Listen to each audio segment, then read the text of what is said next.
सात्वत वार्ता विभूषणं अमर कृत्युच्चारणं प्रबुद्धं लोक जीवनं प्रणय प्रमत याग दीपणं वंदे जीवन जीवनं सत्पुरुषं ब्रह्म मार्ग प्रदर्शकं प्रेम भक्ति विनायकं शांति स्वस्ति विधायकं आचार्य प्रणव परमाराध्य जगत जननी श्री बौड़मा जी के श्री चरणों में मेरा कोटि कोटि प्रणाम। परम पूज्यपाद श्री बौड़दा जी के श्री चरणों में मेरा कोटि कोटि प्रणाम। परम पूज्यपाद श्री आचार्य देव जी के श्री चरणों में मेरा कोटि कोटि प्रणाम। उपस्थित सभी को मेरा जय गुरु। अच्छा, आप लोग को हिंदी में असुविधा नहीं है तो वो उड़िया ठीक है, मैंने मेरा उड़िया थोड़ा थोड़ा है, हिंदी में समझेंगे ना। मैं यहाँ आया बहुत अच्छा लग रहा था, उस समय तो वृंदावन वृंदावन वृंदावन ये गाना चल रहा था, इतना आनंद से भरपूर उठा। और अभी वर्तमान दो दादा बोल रहे थे, इतना सुंदर लग रहा था सुनने में। ठाकुर जी का दया से ये सत्संग का लाभ मिला। मैं राउत राय दाई से हमारा बहुत पुराना परिचय है। समय कम है, कम समय में ज़्यादा बोलने का कोशिश करना है। तो राउत राय दा जब टाटा जमशेदपुर में हमारे रहते थे, जमशेदपुर में, तो हम दोनों भाई भी बहुत छोटे से उनका संग करते हैं। मेरे पिताजी और वो बहुत अच्छे मित्र हैं, बहुत अच्छे मित्र हैं बचपन से। और मैं यहाँ पर आया है मेरे पिताजी के ट्रीटमेंट इलाज करने के लिए, आचार्य भेजे हैं। हम लोग 2018 15 अक्टूबर को मैं और मेरा भाई, वो मेरे बड़े भैया है, हम दोनों गए थे देवघर में। दुर्गा पूजा उत्सव हुआ था, उसके जस्ट के बाद, कॉन्फ्रेंस के बाद। तो हम लोग श्री दादा को बोले थे कि दादा भाई का मास्टर्स कंप्लीट हो गया है, एमकॉम कंप्लीट हो गया है और मेरा मास्टर्स का एग्ज़ाम होने वाला है, तो हम क्या करेंगे। तो श्री दादा बोले थे तुम्हारी की इच्छा, तुम लोग का क्या इच्छा है। तो बचपन से उनको क्या हमेशा कहते हुए आ रहे हैं कि आप जो बोलेंगे, क्योंकि वर्तमान आचार्य देव जी को बोले थे तो मैट्रिक के बाद हमारा 10th हुआ था, तो उन्होंने बोले थे कि गान सीख, फॉलो पूरे गान सीखिए। तो गाना भी सीखना होता है, बहुत सारे गाना भी आप लोग शायद सुन रहे होंगे, मनवा रहे बेहाल हो और गावेला बापू। ठाकुर जी का दया से अविंदा कहते हैं, हम लोग दोनों भाई कंपोज करते हैं, उनका आशीर्वाद से होता है, हमारा शब्द नहीं, उनका आशीर्वाद से होता है। तो जो भी हो, तो 2018 15 अक्टूबर से जब श्री दादा को ये बोले तो बोले कि तू बाबा एक का जा, मतलब आचार्य देव जी के पास वो बैठे, वो जा बोल गए ताई को भी आके उनको आचार्य देव को एक दिन पहले बता दिया था कि उसका मास्टर्स हो गया सब ना। फिर उनको जाके बोला कि आगे जेठू पाटिया चल, ठाकुर दादा आपके पास भेजे हैं, बाबा आपके पास भेजे हैं और वो आपको ऐसा सब बताने बोले कि इसका मास्टर्स कंप्लीट हुआ, ये हुआ, और आप जो बोलेंगे वही करने के लिए वो बोले। तो दादा बोले कि तो देर की इच्छा, तो आगे अपनी जा बोल बनता है। फिर वो बातों में इधर उधर, उस समय न्यू गेस्ट हाउस में बैठते थे और बात करते करते फिर बोले थोड़ी देर के बाद तो देर की इच्छा, मतलब आगे अपनी जा बोल बनता है। तो दादा बोले कि তোরা এখানেই থেকে যা, আমি চাইতে তোরা এখানেই থেকে যা। तो फिर उनकी आशीर्वाद से फिर वहाँ अभी हम लोग 2018 से 15 अक्टूबर से वे आश्रम में रहते हैं। और ठाकुर जी का दया से आचार्य देव वहाँ प्रार्थना का दायित्व दिए हैं, प्रार्थना भी मैं करता हूँ वहाँ पे, और उनकी दया से जो भी काम होता है वो हमारा होता है। तो यही है अभी तक का एक चीज। एक बात अभी जस्ट बैठे बैठे सोच रहा था कि राउत राय के साथ बहुत पुराना परिचय है टाटा जमशेदपुर में, और वो अभी भुवनेश्वर आ गए यहाँ पे, और मैं आया हूँ अपने पिताजी के ट्रीटमेंट के लिए भुवनेश्वर आया हूँ। तो जस्ट दादा अभी घटना बोल रहे थे ना केस्टोदा के बारे में, कुछ जस्ट मुझे बैठे बैठे ख्याल आ गया, मतलब ठीक याद आया। केस्टोदा जो सीवी रमन दा के राइट हैंड है, सीवी रमन जो हमारे ग्रेट साइंटिस्ट एक समय के थे, उनके राइट हैंड थे। तो ठाकुर एक दिन एक अखबार पढ़ रहे हैं पार्लर में, ठाकुर जी जहाँ पर हम लोग प्रणाम करते हैं, तो वहाँ बैठ के ठाकुर अखबार पढ़ रहे हैं, न्यूज पेपर पढ़ रहे हैं। तो पढ़ते पढ़ते ठाकुर केस्टोदा को बोलते हैं कि एक केस्टो एक्सीडेंट माने की हो, एक्सीडेंट का मतलब क्या होता है, एक्सीडेंट क्या होता है। तो केस्टोदा बोले आगे ठाकुर दुर्घटना, दुर्घटना दुर्घटना। तो বলছে আগে এমন একটা ঘটনা যে হঠাৎ হয়ে যায়, হঠাৎ দুর্ঘটনাই তো হঠাৎ করে হয়, কারণ हम लोग सुघटना नहीं बोलते हैं, दुर्घटना इसलिए क्योंकि वो परिकल्पना से परे होता है। हमारी कल्पना से परे होता है। तो दुर्घटना तो ठाकुर जी थोड़ा देर सोचे फिर बोले कि ना আমার মধ্যে অ্যাক্সিডেंट বলে কোনো জিনিস হয় না। तो केस्टोदा क्योंकि सिबिरमंदा के साइंटिस्ट के राइट हैंड उनके अंदर में एक साइंटिस्ट मतलब क्वेश्चन मार्क उसको जानना है कि ठाकुर कैसे ये कैसे आप कह रहे हैं कि दुर्घटना बोल के कुछ नहीं होता है या एक्सीडेंट बोल के कुछ नहीं होता है, क्या मत बोले ठाकुर, हमने आप नहीं बोले वो जानना चाहते हो। ठाकुर कह रहे हैं उनसे कि सुन फॉर एग्जाम्पल एक एग्जाम्पल दिए तो सोचिए कि भुवनेश्वर, ठीक है, भुवनेश्वर में सोचिए कि स्टेशन रोड के पास एक बस वाले ने, एक नो बस वाले ने हाँ एक बाइक वाले को टक्कर दे दी। ठाकुर जी ऐसा एक एग्जाम्पल दे रहे हैं, हम यहाँ के हिसाब से बोला ताकि समझने में आसान होगा। तो एक मो बस सोचिए, आमो बस जो है वो एक बाइक वाले को टक्कर दे दिया और उसका जो एक्सीडेंट हो गया, वो दुर्घटना हो गई ना, और वो बाइक वाला क्षतिग्रस्त हो गया, उसको हो सकता है एम्स हॉस्पिटल ले गया हो या कहीं पर भी ले जाया गया। तो কেষ্টদা বলতে তো কেষ্টদা বলতে হ্যাঁ ঠাকুর এটাই তো বলছি, এটাই তো বড় দুর্ঘটনা, এটাই তো অ্যাক্সিডেंट। तो ना देख सुन এবারে डीपे जा, अंदर में जाओ, बोलते कि पता करोगे वो जो आमो बस वाला था वो कहाँ का है। तो आमो बस वाला रहता था कोलकाता, वहीं पर पढ़ाई करके वो भुवनेश्वर आ गया काम के सिलसिले में। जो ड्राइवर था उसको वहाँ पर कहीं पर गाड़ी चलाने का नहीं मिला, कैसे कि एक दोस्त का वैकेंसी बोला हम लोग यहाँ पर मो बस से आमो बस हुआ है, कुछ लोग का खोजा जा रहा है। तो ऐसे करके वो आ गया आमो बस में यहाँ चलाने के लिए, भुवनेश्वर में शिफ्ट हो गया। कोलकाता का बंदा आ गया भुवनेश्वर में। अब बोल रहे हैं कि वो जो रूट है उसका एम्स से शुरू होता है, वो एम्स से लेकर वो स्टेशन तक उसका लास्ट एक रूट है, ऐसा बोल रहे हैं। उस रूट में ही चलाता है, कोई और रूट में नहीं। फिर ठाकुर कह रहे हैं कि वो बाइक वाला जो है, तो बाइक वाला कहाँ का है, तो पता चलेगा कि बाइक वाला है टाटा जमशेदपुर का। तो टाटा जमशेदपुर का रहने वाला है, वो भुवनेश्वर अपने मामा के घर आया और मामा को बोला कि मामा मुझे थोड़ा बाइक दो, मैं लिंगराज मंदिर जाऊंगा। तो मैं लिंगराज मंदिर जाने के लिए वो बाइक से निकला और सोचा कि थोड़ा स्टेशन से घूमते हुए एक दूसरे रास्ते से कुछ भी उसने सोचा और वो उस रास्ते पर आया। तो ठाकुर बोलते देख बोले कि देखिए जमशेदपुर का एक बंदा को लेके आया गया इस घटना को अंजाम देने के लिए भुवनेश्वर में, उस कोलकाता के बंदे को वहां से लाया गया, आमो बस चलाया गया, ऐसे लगे। ठाकुर बोलते हैं ऑल आर नेचर सेटिंग, सब प्रकृति का सेटिंग है पहले से, कुछ एक्सीडेंट बोलकर अचानक से कुछ नहीं होता है। ठाकुर बोल रहे हैं समझाया देख नेचर कितना है, वहां से वहां आदमी को मिलाया, वहां से ये घटना करने के लिए, इस डेट में इस समय पर घटना करने के लिए उस रूट का बस को लाके यहाँ पर मिलाया और तब जाके ये घटना हुई। राउत राय वैसे तो वो पुराना परिचय, हम कभी जीवन में नहीं सोचे थे कि वो कभी यहाँ पर आएंगे, भुवनेश्वर में आएंगे। और मैं भुवनेश्वर आया हूँ अपने पिताजी के ट्रीटमेंट के लिए। मेरे पिताजी का 1 साल पहले इस जगह पर लेफ्ट साइड में उनका ट्यूमर हो गया था। तो उस ट्यूमर के कारण हम लोग तो थे देवघर में थे, बॉडी वर्क के काम में चल रहा था, मार्ग परिक्रमा हमारा चल रहा था। तो हमारे पिताजी मेरी माँ को कहने नहीं दे रहे थे, वो कहने नहीं दे रहे थे कि बच्चे लोग को डिस्टर्ब मत करो ठाकुर का काम है, और वो कष्ट सहे जा रहे थे। पहले के लोगों का ऐसा होता है कि उनका एक रहता कि ना ठाकुर का बात है, ऐसे करके उनका सेंटीमेंट है। तो माँ बहुत दिन देखते देखते पापा ऐसा हो गया कि बेट पकड़ लिए थे।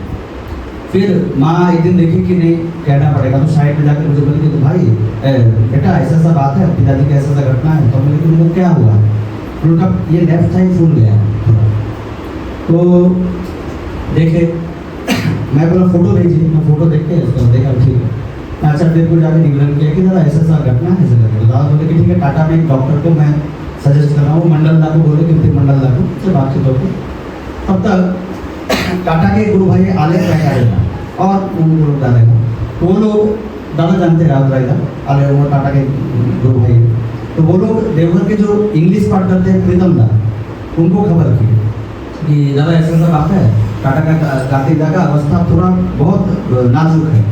तो बोले कि अच्छा ऐसा करना है क्या। वो मुझे कॉल किए कि कृष्णा तुम कहाँ हो यहाँ पर पिताजी का थोड़ा कंडीशन थोड़ा सा सीरियस है, तुम थोड़ा चले जाओगे तो अच्छा होगा। तो जी दादा बोले कि तुम दादा को बताए हो क्या। मैं हाँ दादा कल ही जना है पता है, ठीक है तुम अगर कहोगे तो मैं भी एक बार कह दूंगा, तो ना कह दीजिए अगर आप ऐसा सोच रहे तो कह दीजिए। उन्होंने कहे सारी घटना उन्होंने बताया तो आचार्य देव ने सुन के सारी घटना हम लोग बोले कि उन दोनों को कहो, दोनों भाइयों को कहो कि इमीडिएटली आज भुवनेश्वर निकलेगा, अपने यहाँ से टाटा जाएगा और टाटा से पिताजी को लेकर भुवनेश्वर जाएगा। तो हम लोग गए। तो एक होता है कि कहीं भी निकलने के पहले हमारा एक नियम होता है कि आचार्य देव को जना के ही निकलना पड़ता है। तो उनको जाके जनाए ये आगे हमारा। तो दादा बोले कि सुन हमारा कार्तिक के पिताजी के बारे। पिताजी श्री दादा को एक समय गाना सुनाते थे, अभी भी आचार्य देव को सुनाते हैं, और उनके आशीर्वाद से ऑल ओवर इंडिया और बहुत जगह पर घूमना होता है गाने के सिलसिले में। उनकी दया से हम लोग को भी वैसा ही मौका दिया है। तो वो एक बार भी नहीं बोले कि बाबा के इमोशंस में हमको नहीं लगे, तो बाबा के लिए हम एक बार बोले, वो बोले कि सुन हमारे कार्तिक के जो शीघ्र पारिस भुवनेश्वर एम से ढुकिए दीते पारले तখন আমি বুঝবো যে তোরা बुद्धिमान। बोले कि तुम लोग को तब बुद्धिमान समझे जब मेरे कार्तिक को तुम लोग जितना शीघ्र संभव हो एम्स में घुसा देना, आगे अपना राशि में। अब बोले कि जो भी रिपोर्ट वगैरह है वो तुम बहुत करोगे, तो भी सारा आगे। तो हम टाटा गए। टाटा में जब गए, क्योंकि हम जब आश्रम में रहना शुरू हुआ तो मुझे लग रहा है कि मैं 4 साल के बाद घर हम लोग गए। माँ पिताजी हमेशा आना जाना करते थे। तो जब घुसे घर में तो देखे कि पिताजी का पेट, मतलब मैं अपने दादाजी को उस कंडीशन में कभी देखा था। एक समय मेरे दादाजी कभी पेट पकड़ लिए थे और ऐसा बहुत। मैं जैसे घुसा तो मैं घुस के पिताजी को पता नहीं देता। या आचार्य देव के पास ही एक तो देखते हैं कि वो कोई भी पेशेंट हो या उसको स्लैग से नहीं पूछना चाहिए कि आपकी तबीयत कैसा है, क्या ये तबीयत पूछ देने से किसी का ध्यान अपने शरीर के ऊपर हो जाता है। अरे क्या खबर है कैसे ऐसा। हम घर गए, घर में घुस के हमारा एक हम सबका एक परंपरा होता है कि पहले ठाकुर को प्रणाम करें। देन ठाकुर को प्रणाम किया, जैसे कि भाई चेयर में बैठा है उनको प्रणाम करके पिताजी को देखा। तो पिताजी देखिए मैं पापा चिंता मत कीजिए, पिताजी को देखा।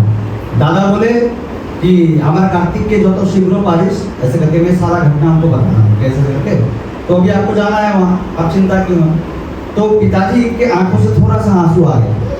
तो मैं बोला कि पापा क्यों रो रहे हैं, अब तो आ गए हम लोग। वो भेज दिए, पर तुम लोगों के लिए नहीं रो रहा, मैं ठाकुर को सुना रहा, मेरा है उनके लिए। मैं बोलूँगा नहीं, आपकी इच्छा से जो भी था। तो मैं ऐसे करके देखिए कहना बात है कि अगर मैं बाप के इमोशंस में जाता, पिताजी के इमोशन में घुसता, तो मैं वहाँ पर रोने लगता, मैं ऐसा काटने लगता। लेकिन जैसे ही मैंने वो उनको वो बात बताई कि आचार्य बोले कि हमारा कार्तिक, फिर मैं सोचा वो मुझे पिताजी तो एक बार भी नहीं, उस समय बोलते समय मुझे घटना रिकॉल हो रहा है कि वो मुझे बाबा को तो लेके जाने नहीं बोले, बाबा को जितने भी पहुँचा वो बोले हमारा कार्तिक है। तो मैं सोचा कि अरे वो मुझे दायित्व दे के भेजे, उनके कार्तिक को ठीक करके लेके जाना है। मैं बोला कि मैं उनको बोला कि वो भेजे आपको ठीक कराने के लिए, आपका लड़का होके नहीं आया, वो भेजे हैं दायित्व देके आपको, अब आप चिंता मत कीजिए, वो है। और आचार्य देव हमेशा एक बात कहते हैं, कोई भी पेशेंट अगर कोई हो, कोई भी पेशेंट या इन जनरली आप सबके लिए, वो बोलते हैं आचार्य देव नागपुर में बोल रहे थे कि कोई अगर पेशेंट है तो उस पेशेंट को अगर आप ये कह देना होगा कि ए दादा बोले कि तुम जल्दी ठीक हो जाओगे, उसके वो भी उसका जो भी हो, लेकिन तो वो बोले कि अगर मेरे नाम लेने से अगर वो ठीक हो जाता है तो दादा बोले कह देना चाहिए। बोले ये झूठ नहीं है, ये सच और झूठ की बात नहीं है। ठाकुर जी बोलते हैं ये शाश्वत बात है, ये इसको शाश्वत बात है, जिससे किसी का मंगल घटित होता है, किसी का प्राण बच जाता है, ये शाश्वत वार्ता होता है। तो ये कह देना चाहिए, ये अच्छा बात है। तो मैं उनको पिताजी को एक बार आके दादा भेजे और फिर उनको लेके एम्स में हम लोग अभी 1 साल से ट्रीटमेंट चल रहा था। पिछले साल हम लोग आए थे, तो पिछले साल उनका करते करते फरवरी में हम लोग आए थे 27 फरवरी, और 1 अप्रैल को उनका ऑपरेशन हुआ। उसे 1 अप्रैल को ऑपरेशन होने के बाद 2 अप्रैल के दिन डॉक्टर आए और देखे कि पेशेंट का क्या खबर है, और देख के बोलते हैं कि आप लोग साथ में क्या जी पेशेंट को चलाइए। तो मैं तो मन में तो आया कि कैसा आदमी है, होता है ना कि अभी इनका ऑपरेशन होके आया है, कल एनेस्थीसिया का पूरा डोज था, अभी वो चलेंगे बोल रहे हैं, चलाने के लिए उनको बोला जा रहा है। हाँ, तो ये एक मेरे मन में आया, फिर मैं बोला अरे डॉक्टर तो वो है ना, मैं बाप की इमोशन से सोच रहा हूँ इसलिए कष्ट हो रहा है, एक डॉक्टर है वही चलाएगा। हाँ जी जी सर, जी सर। तो पिताजी को खड़ा कर रहे हैं, धीरे धीरे हम लोग बैठ के, तो पिताजी उठ रहे हैं बेड से, और हम थे, मेरे भाई थे, माँ भी थी मेरी। तो पिताजी को ऐसे पकड़ के धीरे धीरे धीरे उठा रहे। तो पिताजी कोशिश कर रहे, आप बोलते कि मुझे बोले कि कृष्णा मैं नहीं सकूँगा। अब ठीक है पापा, उठिए ना, आप लोग जैसे सांस देते हैं किसी को, उठिए ना पापा, कोई दिक्कत नहीं। अब डॉक्टर भी नहीं जा रहे हैं, वो खड़ा करके ही मान के जाएंगे क्या पता है क्यों उनका। तो वो चले जाते तो माँ पे उनको चलाता, लेकिन वो जा नहीं रहे, मैं कुछ कर नहीं पा रहा हूँ। ठीक है पापा, उठिए ना, कोई बात नहीं, होगा होगा, हम लोग हैं ना, क्यों चिंता कर रहे हैं। फिर पिताजी मैंने कोशिश की, करते करते बोले कि मैं नहीं सकूँगा। तब ठीक है पापा, अरे आप लोग क्यों चिंता कर रहे हैं, देखिए आपको वाकर है, वाकर पकड़ के चलना है, क्यों चिंता कर रहे हैं, आप हम लोग है तो साथ में, नहीं गिरने देंगे। तीसरी बार ये कोशिश करते करते करते इधर बोले कि मैं नहीं सकूँगा। हाँ, तो हठात मेरे मुख से निकल गया, मतलब मैंने सोच के सब नहीं बोला, बोला कि आप चलिएगा। जब पिताजी तो बोलते आप चलिएगा क्या, अब तक आप चल रहे थे, ये मुख से निकल गया। अभी तक जो आप इतना दिन से चल रहे थे, बचपन से आप चल रहे थे, अब तक उनका दया से चल रहे थे ना, तो अब तक जब उनका दया से चल रहे थे तो आगे भी वही चलाएंगे। आप ये सोचने वाले कौन होते कि आप सकेंगे। मैं ये बोल दिया हठात से, तो बाबा मेरे तरफ, मेरे पिताजी मेरे तरफ ऐसे से बैठ के ऐसे देख रहे, ठीक है। अब बोल दिया मैं, बाद में मुझे खराब लग रहा कि मैं पिताजी से ऐसे बात कैसे किया, और वो सडनली निकला, मैं कुछ सोच के नहीं बोला, सडन से निकल गया। तो मुझे देख के मेरे पिताजी बोलते ठीक बोला, मेरे पिताजी मुझसे कहते कि ठीक बोला, और ये बोल के अब वो कोशिश करते, हम लोग भी लगा के कोशिश करते, उनको खड़ा किए। लेफ्ट साइड में उनका ये ऑपरेशन हुआ था पूरा था, और उनको वॉकर जो होता है, वॉकर को पकड़ पकड़ के, अब डॉक्टर भी देख रहे खड़ा हुआ है, थोड़ा चलिए, दो चार स्टेप जब चले, सामने का एक गलियारा है, ऐसा ही स्पेस था, मैं उनके वार्ड से बाहर जाके पूरा लंबा सा स्पेस है, बल्कि यहाँ पर चलाइए, यहाँ से वहाँ ले जाइए, वहाँ से यहाँ लाइए। तो चला रहे हैं, मन के अंदर कान में तो पता नहीं कि होता ना, हमारा मन के साथ हमारा बातचीत होता है कई बार अपने दोस्त से।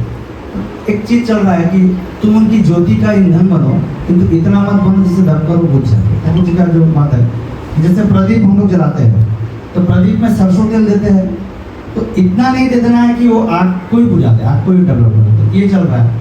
फिर बोल रहे कि तुम किसका सहारा बनो, कान में ऐसे गूंज रहा, मन का अवस्था चल रहा है, सहारा बनो, तो इतना मत बनो जिससे वो लंगड़ा हो जाए। होता ना, हम किसका सहारा बनने जाते हैं, अगर एक बच्चा को सारा जीवन हम गोदी में करके रखेंगे तो क्या बच्चा चल पाएगा, कभी नहीं चल पाएगा। यही सब चल रहा। तो पिताजी चल रहे हैं, ये मेरा भाई है, बड़े भैया है, उनका ऑपरेशन होता तो एक पाइप निकला था और एक कंटेनर होता है, तो भाई ने उसको पकड़ के रखा है और पिताजी उसको लेकर चल रहे हैं। और ये पिताजी चल रहे हैं और मैं, वो जो भाई बैठे हैं, इतने दूर पे मैं चल रहा हूँ। तो मैं सोचा कि मैं ज़्यादा रहूँगा सामने, तो वो सहारा वाला जो बात चल रहा है, तो ठीक है भाई है ना, वापस देखिए पापा आइए आइए पापा आइए, जैसे बोलूँ कि चल रहा है।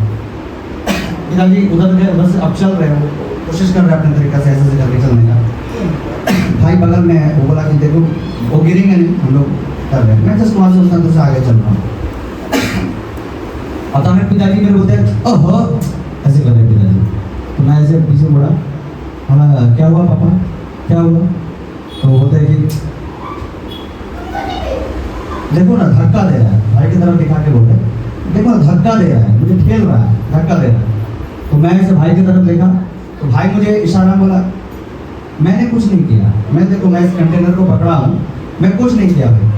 तो मैं हो सकता, मैं क्योंकि मैं घटना को देखा नहीं, तो हो सकता कि भाई उनको सहारा दे रहा होगा कि ये उनको धक्का लगे, मैं सोचा ऐसा। मैं बोला ठीक है बाबा कोई बात, आइए। अब मैं क्योंकि आगे की तरफ मुँह करके था, अब पिताजी की तरफ मुँह करके आ रहा हूँ कि अब ठीक है भाई आइए, कोई बात नहीं आइए। फिर पापा एक स्टेप, देन दो स्टेप, दूसरा स्टेप चल के ये कर रहे थे। तो बोला कि क्या पापा, जो बड़ा लगा है, तो वो सोचे कि बाबा खेल रहा है, मुझसे शिकायत कर रहे हैं भाई कि खेल रहा है ऐसे करके। तो मैं गया सामने का, पापा भाई तो अपना जगह में है, वो अपना आपका वो कंटेनर पकड़ के साइड में है, आप उसको पकड़ के चल रहे हैं, आप तो कहाँ खेल रहा है भाई। ये बोलते बोलते मुझे एक अचानक ख्याल आ गया कि पिताजी को तो ठाकुर के भरोसे खड़ा किए थे ना, कि आपको ठाकुर चलाएंगे, ये बात मैंने बोल दिया था उनको, अनायास में निकल गया था, मैं सोच के भी नहीं बोला था। तो मैं उनको बोला कि आपको जो 2 बार ये धक्का महसूस हुआ बाबा, भाई अपनी जगह पे और मैं आपसे इतने डिस्टेंस पे खड़ा हूँ, चल रहा हूँ, आपको 2 बार धक्का का महसूस हुआ, एक बार मैं देख नहीं पाया, दूसरा बार तो मैं आपको साक्षात देखा, लेकिन आपने 2 बार धक्का का महसूस किया, इसका मतलब वो धक्का दे रहे हैं ठाकुर जी। तो जब ठाकुर जी धक्का दे रहे हैं तो आप चल पाओगे, आप चलते रहो ये करके। और बाद में मैंने ये घटना आचार्य देव जी के पास भी मैंने भिजवाया था, गुरु भाइयों के माध्यम से वहाँ जो रहते हैं वहाँ तक उन तक भी पहुँचाए थे। तो एक बात है कि ठाकुर जी को लेकर उनकी दया की बात करना, हरि अनंत हरि कथा अनंत, जितना बोलेंगे खत्म नहीं होगा। आप सुनते सुनते नहीं पकेंगे, हम कहते कहते नहीं पकेंगे, या हम आप कहते कहते नहीं पकेंगे, हम सुनते सुनते नहीं पकेंगे। लेकिन ठाकुर जी का ऐसा ही है। तो हर चीज़ की एक सीमा है, ऐसे ही सीमा हम पार कर चुके हैं। 5 से 7 मिनट का ही समय दिए थे। तो आप सभी के लिए मंगल कामना करते हैं ठाकुर जी के चरणों में। आप लोग हमारे लिए मंगल कामना कीजिएगा, मेरे पिताजी के लिए कीजिएगा, क्योंकि दादा एक बात बोलते हैं ना कि जिसके साथ मेरा ब्लड रिलेशन होता है उसके लिए हम प्रार्थना नहीं कर सकते। मैं मेरे पिता के लिए नहीं कर सकता हूँ, भाई के लिए नहीं, माँ के लिए नहीं कर सकता, लेकिन आप लोग कर सकते हैं। तो ये निस्वार्थ होगा और आप सभी के लिए ठाकुर जी के रातों चरणों में मैं मंगल प्रार्थना